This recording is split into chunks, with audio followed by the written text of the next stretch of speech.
आपको थोड़ा आश्चर्य होगा कि ये आपके सामने क्या दिखाई दे रहा है। देखिए,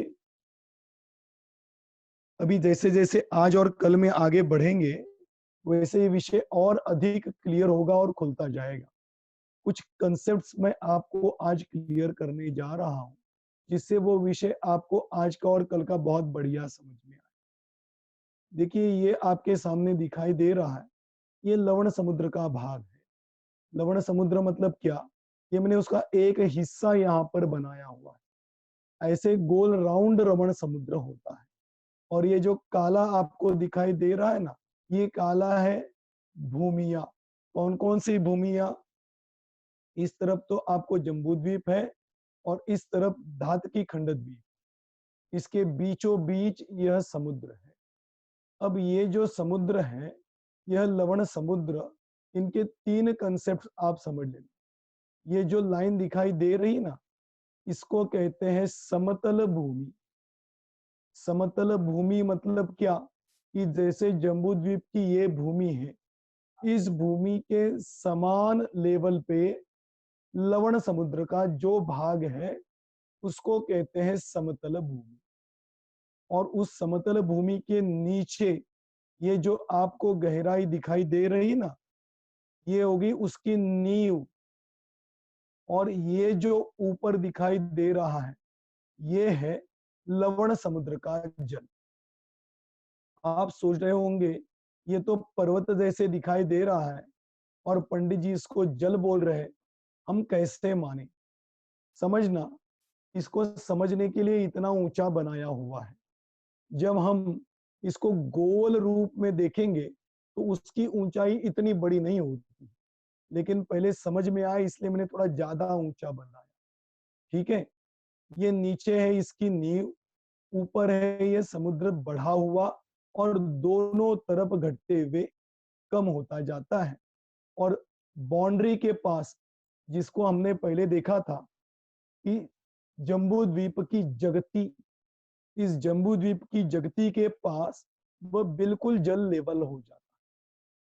अब इसको समतल भूमि से यदि उसको नीचे नींव में देखेंगे तो यह समंदर जम्बू द्वीप के पास जीरो है और फिर आगे बढ़ता बढ़ता बढ़ता बढ़ता सेंटर में आता है तो बिल्कुल 1000 योजन गहरा हो जाता है। यहां से यहां तक इसकी गहराई है, वह है 1000।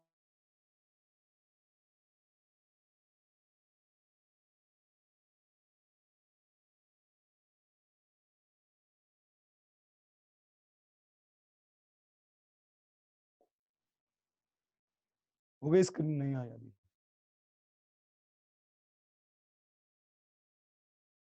आज लगता है कुछ अंतराय कर्म सबका ज्यादा ही उदय में आ रहा है।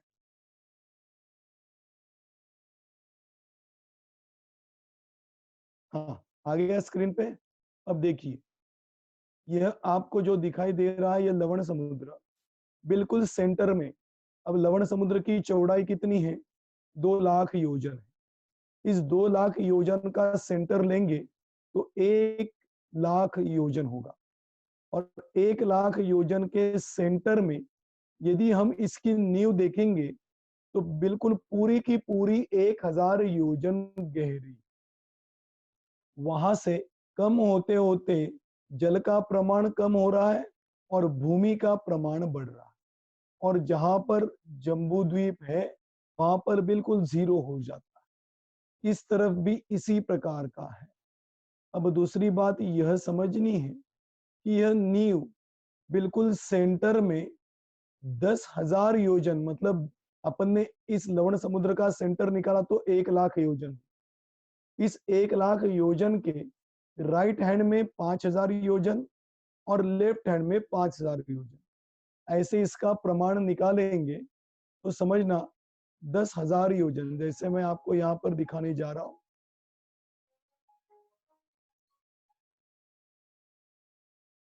देखिए, ये जो आपको ये लाइन दिखाई दे रही है ना स्क्रीन पे, देखिए ये है बिल्कुल 10,000 योजन चौड़ा। तो 10,000 योजन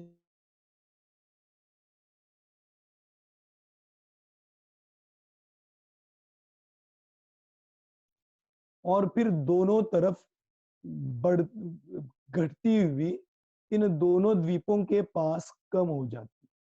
ऐसे लवण समुद्र के नीचे का नींव का प्रमाण। यहाँ पर जो लाइन दिखाई दे रही है ये समतल भूमि हुई। अब समतल भूमि के ऊपर लवण समुद्र जब देखते हैं तो लवण समुद्र के बारे में दो आचार्यों के दो मत हैं। वैसे तो तिलोय पन्नति में तो 3-4 आचार्यों का मत बताया है, लेकिन हम मुख्यतः से दो आचार्यों की चर्चा करेंगे, जो कि त्रिलोक सार के एक आचार्य है और तिलोय पन्नति के एक आचार्य है। इन दोनों आचार्यों का थोड़ा सा अलग मत है। प्रश्न यह उत्पन्न होता है कि दो अलग मत में से किस मत को हम सच्चा माने। देखना, सभी आचार्य हमारे लिए समान है, इसलिए किसी भी आचार्य को झूठ कहना और किसी भी आचार्य के मत को सच्चा कहना, इसके लिए हमारी जिह्वा नहीं उठ पाएगी। इसलिए हम दो मत हैं, उन दो मतों को अलग अलग प्रकार से समझेंगे। एक अपन पहली चर्चा करते हैं वह त्रिलोक सार के आधार पर। त्रिलोक सार के आधार पर इसलिए बता रहा हूं क्योंकि कल हम जो लवण समुद्र में सूर्य चंद्र इनका प्रमाण देखेंगे तो उसके लिए यह प्रमाण समझना आपके लिए बहुत जरूरी है और आज के विषय के लिए भी यह प्रमाण समझना जरूरी है। तो त्रिलोक सार में समतल भूमि से लवण समुद्र की सामान्य ऊंचाई सेंटर में 11,000 योजन ऊंची बताई। वैसे ये आपको ऊंचा लग रहा है, लेकिन इसको जब 2 लाख प्रमाण में फैलाएंगे तो ये इतना ऊंचा नहीं होगा। लेकिन अभी समझने के लिए मैंने निकाला है, तो यह जो लवण समुद्र है यह 10,000 योजन चौड़ाई और 10,000 योजन गहराई के पास बिल्कुल स्ट्रेट है और उसके बाद घटता घटता घटता घटता घटता जम्बू द्वीप और धातकी खंड द्वीप के पास कम हो जाता है और द्वीप के पास बिल्कुल जीरो हो जाता है। लेकिन सेंटर में यदि हम देखेंगे तो सेंटर में यह लवण समुद्र, ध्यान देना शब्दों को भी, त्रिलोक सार के आधार से सेंटर में लवण समुद्र ऊंचाई की अपेक्षा 11,000 योजन ऊंचा। कितना बताया? 11,000 योजन ऊंचा। फिर उसके ऊपर क्या दिखाई दे रहा है? जब ये ज्वार और भाटा होता है तो जब पानी बढ़ता है तो बढ़ेगा तो यह 11,000 योजन के ऊपर 5,000 योजन ऊंचा हो जाता। तो कितना हुआ? 16,000 योजन ऊंचा है। समतल भूमि से यह 16,000 योजन ऊंचा हो जाता है। क्या हो जाता है? सेंटर में पानी का प्रमाण और उधर इधर से नीचे घटता हुआ इधर आएगा, इधर से घटता हुआ नीचे इधर आएगा। इस प्रकार से लवण समुद्र त्रिलोक सार के अपेक्षा से हमेशा सेंटर में 11,000 योजन ऊंचा होता है और जब पानी बढ़ता है, कब बढ़ता है? तो शुक्ल पक्ष और कृष्ण पक्ष के माध्यम से आज हमें चर्चा करनी। तो जब बढ़ता है तो वो 5,000 योजन ऊंचा चला जाता है और वहां से घटता हुआ नीचे चला आता है। ये लवण समुद्र का त्रिलोक सार के आधार से किया गया कथन। अब दूसरा कथन समझते हैं।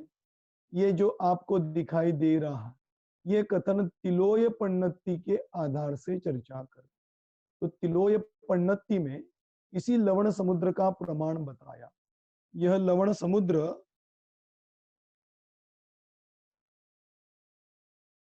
चौड़ाई में 2 लाख योजन है, गहराई में सेंटर में जो अभी अपने सेंटर देखा था ना, जैसे यहां पर सेंटर देखा था वैसे यहां पर भी देख लो।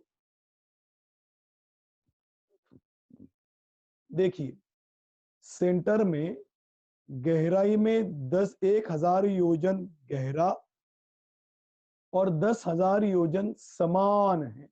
मतलब पूरा पानी भरा हुआ है 10,000 योजन तक, और 10,000 योजन के बाद कम होता होता होता होता दोनों द्वीपों के पास बिल्कुल जीरो लेवल पे पहुंचा। जैसे पूर्व की तरफ होता है वैसे पश्चिम की तरफ भी होता है। इसलिए ये समतल भूमि से लवण समुद्र गहराई में सेंटर में 1,000 योजन गहरा है और फिर घटता घटता घटता जीरो हो जाता। अब ये दोनों आचार्यों का मत समान है। इसके आगे की जब अपन चर्चा करते हैं तो यहां से लेके यहां तक बीच में सेंटर में ऊंचाई की चर्चा करें तो यहां पर उन्होंने बताया 7,000 योजन ऊंचा हो। त्रिलोक सार में बताया 11,000 योजन ऊंचा होता है, लेकिन तिलोय पन्नति में बताया 7,000 योजन ऊंचा हो। और जब यह पानी बढ़ता है, शुक्ल पक्ष में पानी बढ़ता जाता है, और जब शुक्ल पक्ष का पूर्णिमा आएगी तब यह पानी सबसे ऊंची जगह पे पहुंचेगा और यह पहुंचता है आधा योजन ऊंचा। यहां से समतल भूमि से हमेशा इस लवण समुद्र में सेंटर में ऊंचाई है 7,000 योजन, और उसके बाद ऊपर आधा योजन मात्र जल बढ़ता है। इसी को तिलोय पन्नति में धनुष के माध्यम से बताया, कोस के माध्यम से बताया। मतलब कैसे कि 2,000 धनुष का एक कोस हुआ और 4 कोस का एक योजन हुआ। तो पानी जब बढ़ता है तो 2 कोस बढ़ता है ऐसा कहो, 4,000 धनुष बढ़ा है ऐसा कहो, या आधा योजन बढ़ता है ऐसा, एक ही बात। तो यह ऊंचाई 7,000 योजन हुई, और जब पूर्णिमा आएगी तो शुक्ल पक्ष की पूर्णिमा के टाइम यह 2 कोस ऊंचा होता है और दोनों तरफ घटता हुआ अंत में जीरो हो जाता है। इस प्रकार से यह लवण समुद्र का प्रमाण बताया। आप सोच रहे होंगे ये मैंने क्यों बताया? क्योंकि लवण समुद्र का आकार ही ऐसा है। हम अक्सर देखते हैं तो जैसे तालाब में कहो या कुएं में कहो, पानी बिल्कुल जितना ऊपर होता है उतने ही प्रमाण में नीचे तल में भी होता है, लेकिन समुद्र का प्रमाण ऐसा नहीं। यह इसलिए बता रहा हूं, जब हम भोग भूमि के द्वीपों की चर्चा करेंगे, मतलब कुभोग भूमि के द्वीपों की चर्चा करेंगे, तो उसकी गहराई इसी आधार से बताएंगे, तो वहां पे उसकी चर्चा करेंगे। ये तो मैं आपको हिंट दे रहा हूं कि ये प्रमाण किस प्रकार का। इस प्रकार से यह लवण समुद्र का प्रमाण हो आया सबको समझ में। ऐसे त्रिलोक सार में 11,000 योजन ऊंचा कायम स्वरूप में बताया, और तिलोय पन्नति में 7,000 योजन ऊंचा कायम स्वरूप में बताया। त्रिलोक सार में पूर्णिमा के समय में 5,000 योजन ऊंचा हो जाता है ऐसा बताया, और तिलोय पन्नति में 2 कोस ऊंचा होता है ऐसा बताया। इस प्रकार से यह लवण समुद्र का आकार होता है। अब इस लवण समुद्र में अपने को देखने हैं वह पातालों की चर्चा हमें अभी यहां पर करनी। पाताल की चर्चा देखिए,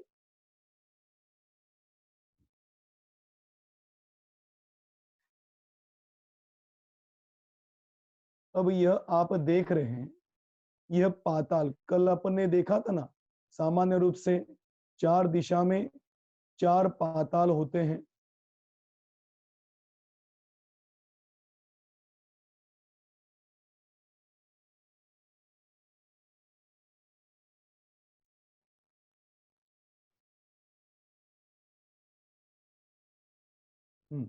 देखिए, अभी यहां पर मैं आपको दिखा रहा हूं, ये तो अपने कल देखा था, एक सामान्य रूप से बताते हुए आगे बढ़ेंगे। देखिए, ये है लवण समुद्र, ये बीच में दिखाई दे रहा है ये जम्बू द्वीप। इस जम्बू द्वीप के लवण समुद्र में 4 दिशाओं में 4 पाताल होते हैं। मतलब देखा जाए तो इस तरफ तो है धातकी खंड द्वीप, इस तरफ है जम्बू द्वीप। इस धातकी खंड द्वीप से अंदर की तरफ जाए या जम्बू द्वीप से अंदर की तरफ जाए तो 95,000 योजन अंदर जाने के बाद, मतलब इसको अपन कहें कि इन दोनों द्वीपों के तटों से समुन्दर के बीच में यदि जाया जाए तो 95,000 योजन यहाँ से, 95,000 योजन यहाँ से, मतलब 95,000 योजन इधर से भी और इधर से भी अंदर जाते हैं तो बीच में एक दिशा में एक बहुत बड़ा पाताल होता है जिसकी चौड़ाई, मुख जिसे कहा जाता है, यह है 10,000 योजन। ठीक है, जैसे पूर्व दिशा में है ऐसे ही यह पाताल दक्षिण दिशा में भी है। जैसे दक्षिण दिशा में है वैसे पश्चिम दिशा में है, जैसे पश्चिम दिशा में है वैसे उत्तर दिशा में।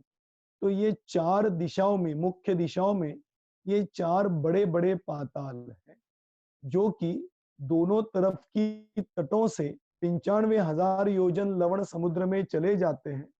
तो 10,000 योजन चौड़े इन पातालों का प्रमाण है।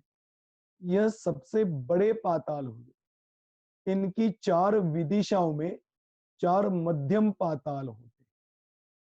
यह पाताल इन 4 दिशाओं के बीच में जो विदिशाएं हैं वहां पर होते हैं।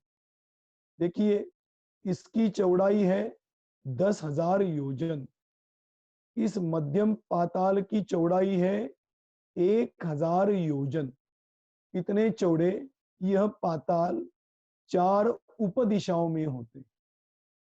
तो कितने हुए ये मुख्य 4 पाताल, ये उपदिशाओं में मध्यम पाताल।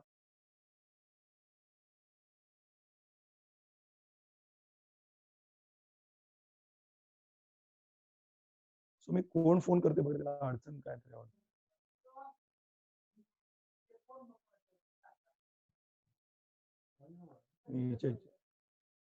देखिए, यह जो 4 पाताल है, कनेक्शन अनअवेलेबल, मुख्य दिशा में 4 पाताल, उपदिशाओं में 4 मध्यम पाताल और मध्यम पाताल और बड़े पाताल, इनके बीच में छोटे छोटे छोटे पाताल होते हैं जिनका मुख है 100 योजन, बड़ा 10 योजन, मध्यम 1,000 योजन और छोटे हैं वे 100 योजन के होते हैं। कल मैंने बताते समय एक बात थोड़ी सी गड़बड़ हो गई थी, वो मैं अभी आपको यहाँ पर बताऊं। कल मैंने आपको बताया था कि ये 1,000 पाताल होते हैं। वास्तव में ये छोटे पाताल तो 1,000 होते हैं और बड़ा और मध्यम पाताल जो है ये 8। ऐसे कुल मिला के लवण समुद्र के अंदर 1,008 पाताल होते। आया समझ में? बड़े 4, मध्यम 4 और इसके बीच में होने वाले 1,000 पाताल।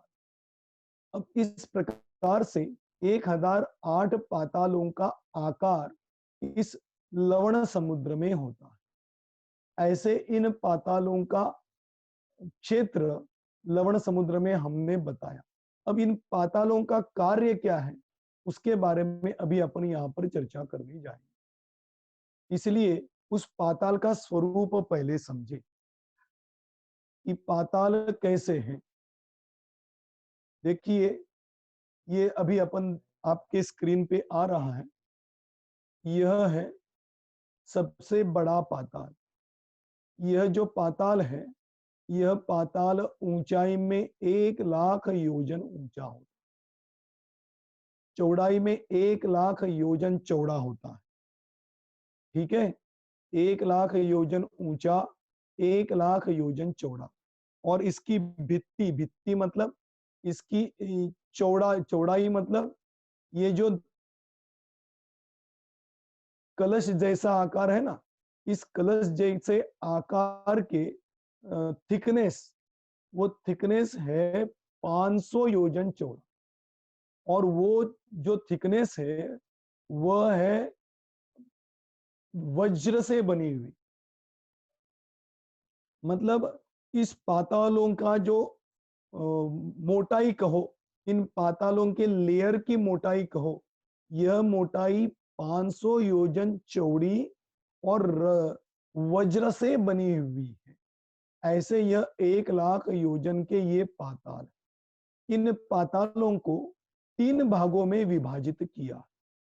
3 भागों में इसलिए विभाजित किया क्योंकि ये पाताल 3 प्रकार से भरे हुए।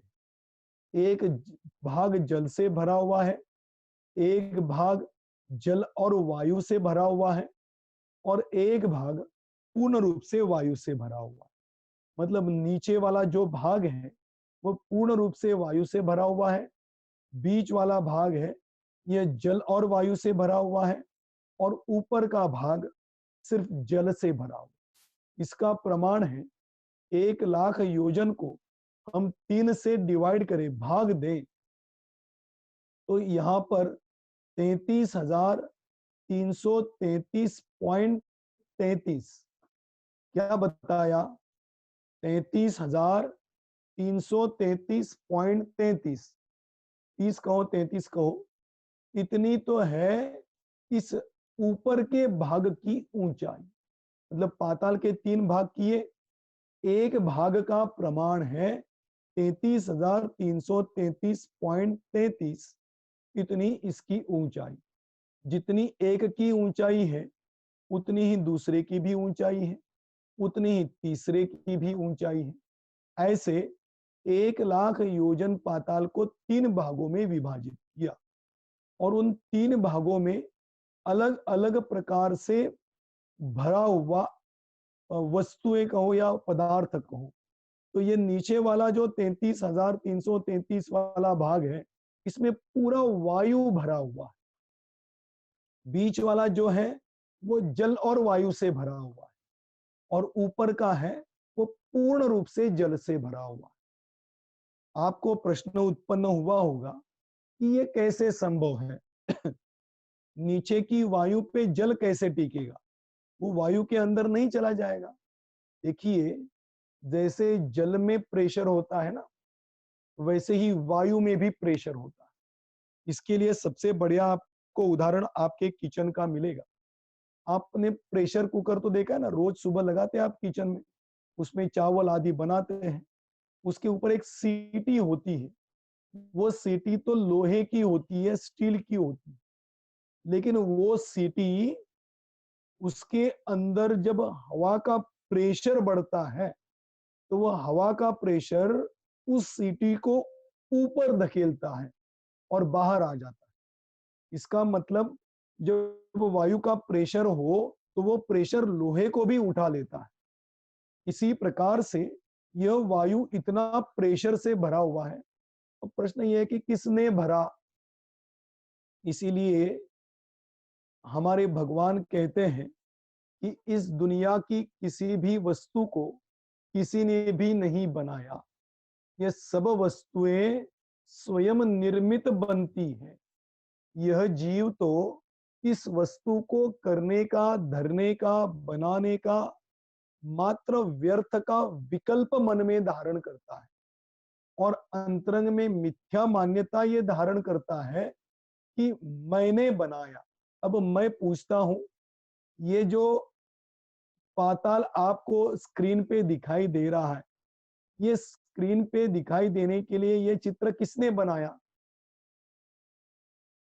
मैंने यदि कहा कि मैंने बनाया तो ये मेरी मिथ्या मान्यता है। ऐसी जिनवाणी कहती है, ऐसा समय सार कहता है, क्योंकि ये चित्र बनना था इसीलिए बना। मैंने बनाया, यह मेरा व्यर्थ का कर्तव्य भाव है।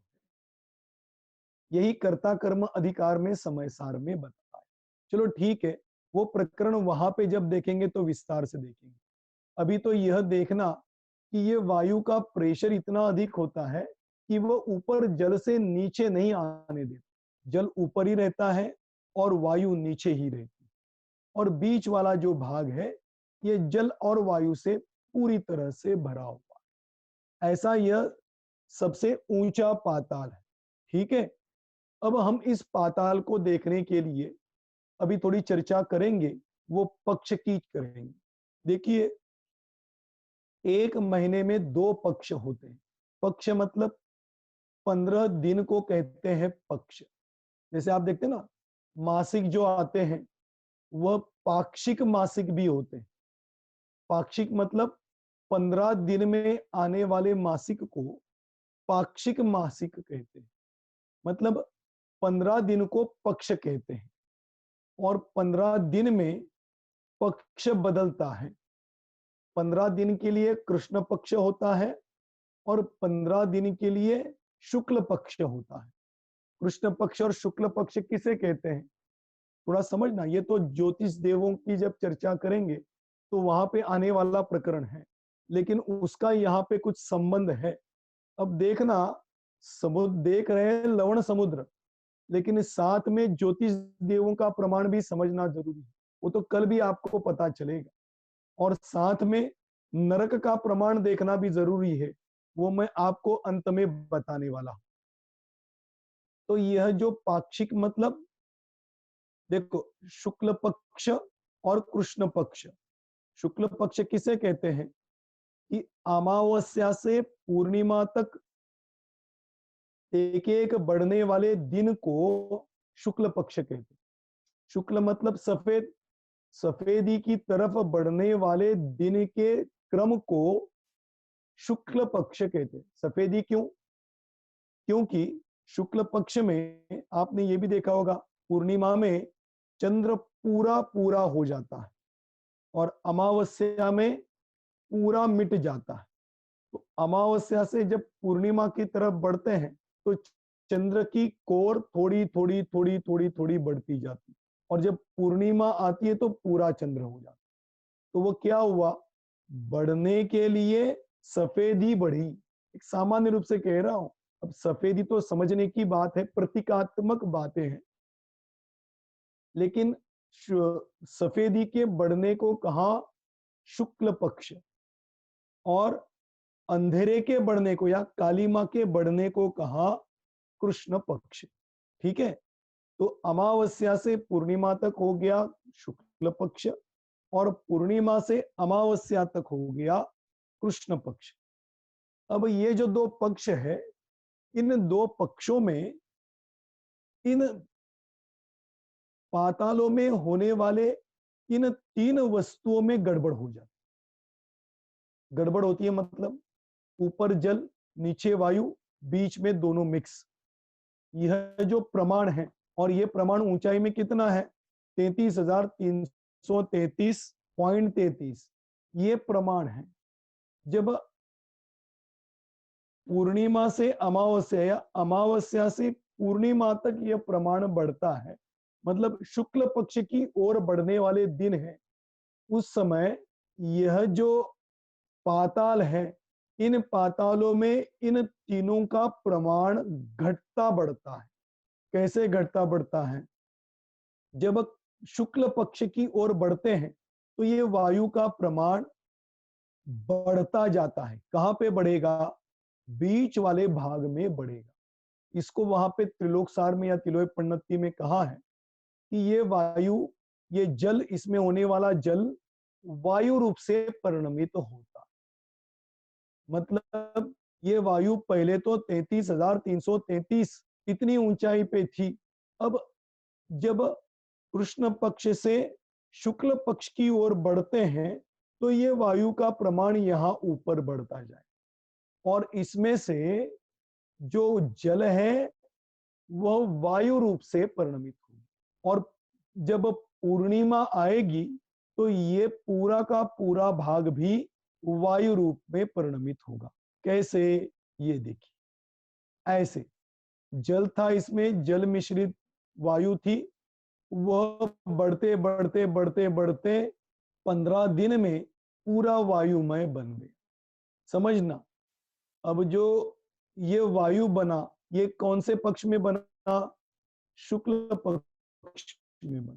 और जब शुक्ल पक्ष में मतलब पूर्णिमा से अमावस्या तक बढ़ते हैं, समझना, ये इसी के ऊपर ये ज्वार भाटा अवलंबित है, इसलिए मैं ये समझा रहा हूं। और जब पूर्णिमा से अमावस्या मतलब कृष्ण पक्ष में बढ़ते जाते हैं, तो यहाँ का जल बढ़ता बढ़ता यहाँ पर फैल जाता है। मतलब यहाँ का वायु जो है वह जल रूप से परिणमित होती है। आप सोच रहे होंगे वायु जल में परिणमित हो रही, जल वायु में परिणमित हो रही, ये कैसा हो रहा है? देखिए, आप इसको तत्वार्थ सूत्र के आधार से समझे। तत्वार्थ सूत्र में ये जो पुद्गल है, इन पुद्गलों को उनकी पर्यायों के माध्यम से कहा कि जो पुद्गल द्रव्य होते हैं उसकी अलग अलग पर्यायें होती है। ठीक है, तो ये जल भी एक पुद्गल है, वायु भी एक पुद्गल है। तो जल यह पुद्गल द्रव्य की एक अवस्था है, वायु ये पुद्गल द्रव्य की एक अवस्था है। तो ये पुद्गल द्रव्य उसकी वायु रूप में परिणमित हो रहा है तो उसकी अवस्था बदल गई, जल रूप में परिणमित हो रहा है तो उसकी अवस्था बदली। ऐसे ये बीच वाला जो भाग है, यह पूर्णिमा से अमावस्या मतलब शुक्ल पक्ष में जाता है तो वो जल वायु रूप से परिणमित होता है, और जब कृष्ण पक्ष की ओर जाता है तो वह वायु जल रूप से परिणमित होती है। आया समझ में? ऐसे ये शुक्ल पक्ष और कृष्ण पक्ष में परिणमित होता है। इसका गणित भी बताया है, मैं सामान्य रूप से उसका गणित अभी 1-2 मिनट में बता के अपन यहीं पे रुकते हैं, समय हो गया। थोड़ा सा इस बार अंधेरे ने, लाइट ने गड़बड़ कर दी, इसलिए प्रकरण नहीं चल पाया। लेकिन फिर भी देखिए, अब ये जो दिखाई दे रहा है आपको, ये बीच वाला भाग है, इसका पाताल का बीच वाला भाग। यह कितना ऊंचा है? 33,333.33। अब 15 दिन में यह पाताल का बीच वाला भाग या तो वायु रूप में परिणमित होगा या तो जल रूप में परिणमित। लेकिन ऐसा नहीं हो सकता है कि पहले दिन से 14वें दिन तक पूरा वायु और जल से भरा था और 15वें दिन में एकदम से वायु रूप से परिणमित, या 15 दिन तक जलवायु में था और 15वें दिन में एकदम जल में परिणमित हुआ, ऐसा नहीं होता। तो वह हर दिन बदलता जाता है, मतलब 15 दिन में एक एक लेयर कम कम ज्यादा होती जाती। वह कैसे? इसका प्रमाण है 33,333। इसको अपन 15 से भाग देवे। 15 से क्यों भाग दे रहे? क्योंकि 15 दिन में इसमें पूरा परिवर्तन होने वाला है। तो 15 दिन में पूरा परिवर्तन होगा, उसको 15 से भाग देंगे तो एक दिन में यह कितना परिणमित होगा इसका प्रमाण निकलेगा। वो कितना है? तो उसको बताया 2222.22। ये जो है ना, यहां से लेके यहां तक ये प्रमाण है। दिखाई दे रहा है ना आपको? यहां से लेके यहां तक 2222.22 इतना एक दिन में या तो वायु रूप से परिणमित होगा या तो जल रूप से परिणमित होगा। यदि शुक्ल पक्ष होगा तो वायु रूप से परिणमित होगा, कृष्ण पक्ष होगा तो जल रूप से परिणमित होगा। ऐसे एक दिन में 2222.22 योजन परिणमित होता है, और क्रम से बढ़ते बढ़ते 15 दिन तक या तो वो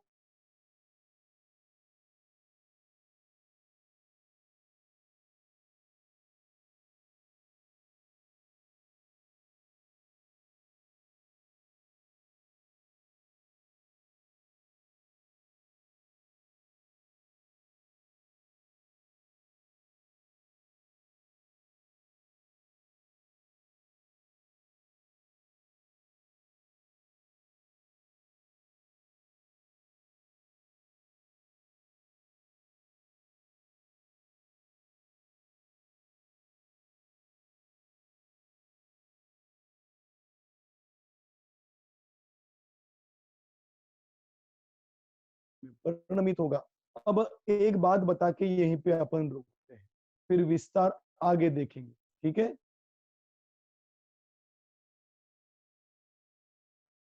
जब यह बीच वाला भाग वायु रूप से परिणमित होगा तो वह वायु ऊपर वाले जल को ऊपर धकेल देती है। मतलब क्या, देखिए,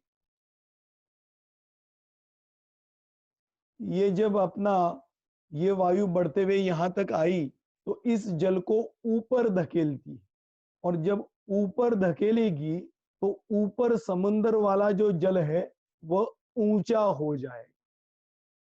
आ गया समझ में? तो ये जैसे जैसे दिन जाएंगे उतने प्रमाण में नीचे से वायु बढ़ती जाएगी और ऊपर समुद्र का जल भी बढ़ता जाए, वो भी प्रतिदिन बढ़ता है। अब उसका भी प्रमाण है, उसकी चर्चा कल करेंगे। और जब कृष्ण पक्ष में यह जल बढ़ता जाएगा तो ऊपर घटते घटते घटते घटते अमावस्या तक बीच वाले लेवल पे आ जाए, ठीक है। अब इस प्रकार से यह ज्वार भाटे का प्रमाण इन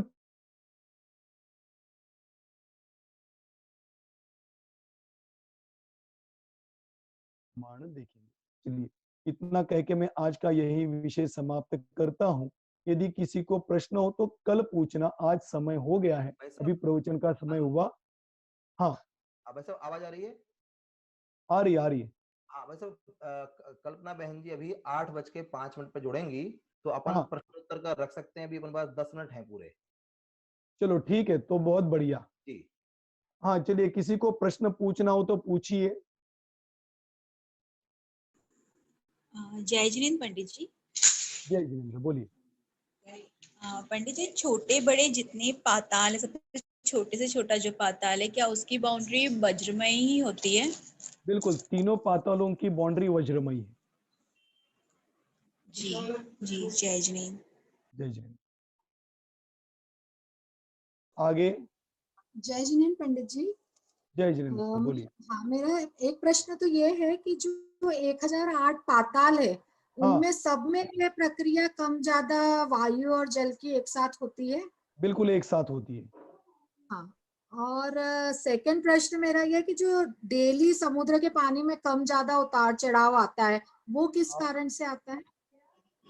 इसमें लवण समुद्र की बात कर रहे हैं डेली कि समुद्र का पानी मतलब किनारों से कम होता है और ज्यादा होता है ना, बीचेस पे हम देखते हैं। हाँ, तो ये इसके बारे में मैं नहीं बता पाऊंगा। क्यों नहीं बता पाऊंगा? क्योंकि अपने समुद्र के नीचे पाताल है कि नहीं मालूम ही नहीं। अच्छा, तो लेकिन ये बात है, इसका संबंध अभी मैं कल वो बताने वाला हूँ। इसका संबंध अपन चंद्र और सूर्य से लगा सकते हैं, जो कि साइंटिस्ट लोग बताते हैं कि कृष्ण मतलब जो पक्ष में। साइंटिस्ट का कारण है वही मानेंगे अपन? नहीं, वो नहीं मानेंगे अपन। तो जब लवण समुद्र में चर्चा करेंगे तो हम तो त्रिलोक सार के आधार से मानेंगे। हाँ जी, हाँ जी, ठीक है, ठीक है। मतलब ठीक है आगे ना? चर्चा आएगी ये, मतलब। आएगी आएगी हाँ, आएगी। ठीक है। ठीक है, और धन्यवाद। पूछे किसी को प्रश्न। जय जिनेन्द्र। नहीं करा ना। हाँ, पूछिए अगला प्रश्न। जय जिनेन्द्र पंडित जी। जय जिनेन्द्र। जहाँ जहाँ पे पाताल होते हैं, बस उसी उसी जगह पे ज्वार भाटा आता है कि पूरे समुद्र में आता है? नहीं नहीं नहीं नहीं, वो पूरे समुद्र में आएगा। वो कैसे आएगा मैंने पहले बताया था, फिर भी कल रिपीट करूंगा कि जब बीच में 10,000 योजन मैंने आपको दिखाया ना स्ट्रेट, उस 10,000 योजन के बाजू में भी जल बढ़ता है। अच्छा। और घटता है तो वहां से भी घटता है। और ये पाताल जो है वो नरक लोक का ही हिस्सा हो गया क्या? जैसे नरक को पाताल भी वो मेरे को आज वो सब बताना था लेकिन नहीं बता पाया। वो नरक में कैसे है वो आपको 3 डायमेंशन में पूरा कल दिखाई देगा। उसका मैंने निकाला है नक्शा, उसमें बहुत क्लियर होगा, बताने की भी जरूरत नहीं पड़ेगी।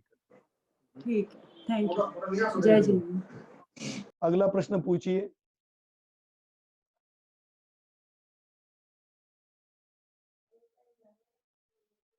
हाँ, पूछिए। है किसी को प्रश्न?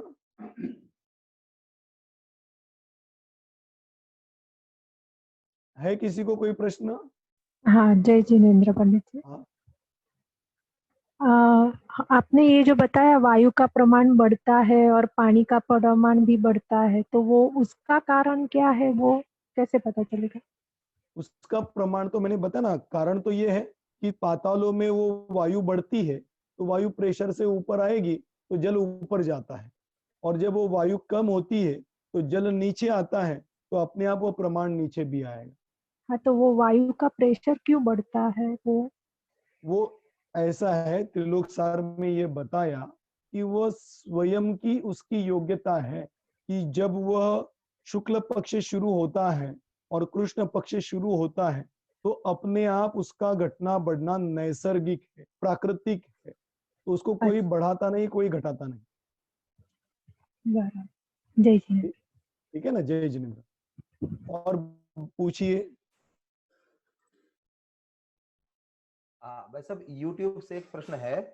हाँ विमला जैन जी ने प्रश्न पूछा है, हाँ जब यह वायु और जल रूप होगा तो हाँ। जल भाग में कुछ घटबड़ होगा क्या?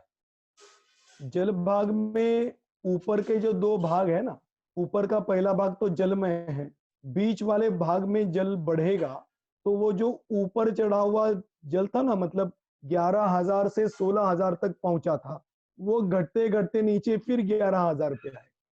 हाँ हाँ। मतलब समुद्र के ऊपर का जो तल है, समभूमि, समभूमि से 11,000 ऊंचा, और 11,000 से जब शुक्ल पक्ष बढ़ता जाएगा तो वो 11,000 से डायरेक्ट 16,000 तक पहुंचता है पूर्णिमा के दिन। तो जब वह वायु जल रूप में परिणमित होगी पातालों में तो वो बढ़ा हुआ जल घटते घटते घटते फिर 11,000 तक पहुंचे, इतना हो सकता है। ठीक है जी जी जी। पंडित जी, लवण समुद्र का जल बीच में ऊंचा कैसे है? मतलब कोई सपोर्ट नहीं है, या तो नीचे की भूमि में कुछ ऐसा है? पानी तो हमेशा ये प्रश्न उठना पहले ही था, ऐसा मेरी अपेक्षा थी, क्योंकि मैंने जो दिखाया है बहुत ऊंचा दिखाया है। अभी कल आपको जो मैं 3 डायमेंशन में दिखाऊंगा ना, तो वो इतना ऊंचा नहीं है, इसलिए इतना प्रमाण तो अपने समुद्र में भी घटता बढ़ता रहता है।